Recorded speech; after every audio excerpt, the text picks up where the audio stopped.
Matagumpay na naitanghal ng Micro, Small and Medium Enterprises o MSMEs ng Cotabato City ang makulay na craftsmanship at mayamang culinary heritage ng syudad sa ginanap na Mindanao Trade Expo 2025 sa Davao City.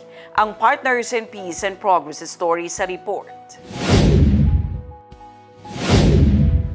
Ipinamalas ng Cotabato City ang husay at likha ng mga lokal na negosyante matapos lumahok ang pamahalaang lungsod sa Mindanao Trade Expo 2025 na ginanap sa Abriza Mall, Davao City mula December 10 hanggang December 14, 2025.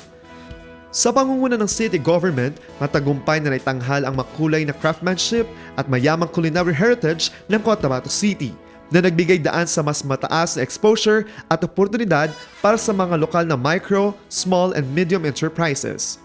Ayon sa ulat ng LGU, umabot sa 135,368 ang kabuang direct sales mula sa mga tampok na produkto, kabilang ang iba't ibang food delicacies at dekalidad na non-food item.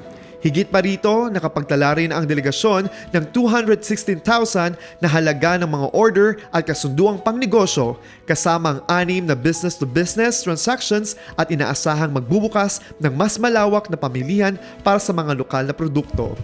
Binigyang diin ng pamahalaang lungsod na ang partisipasyon sa Mindanao Trade Expo ay bahagi ng patuloy nitong pagsisikap, palakasin ang local entrepreneurship, palawakin ang merkado ng mga MSMEs at suportahan ang eksklusibong paglago ng ekonomiya ng lungsod.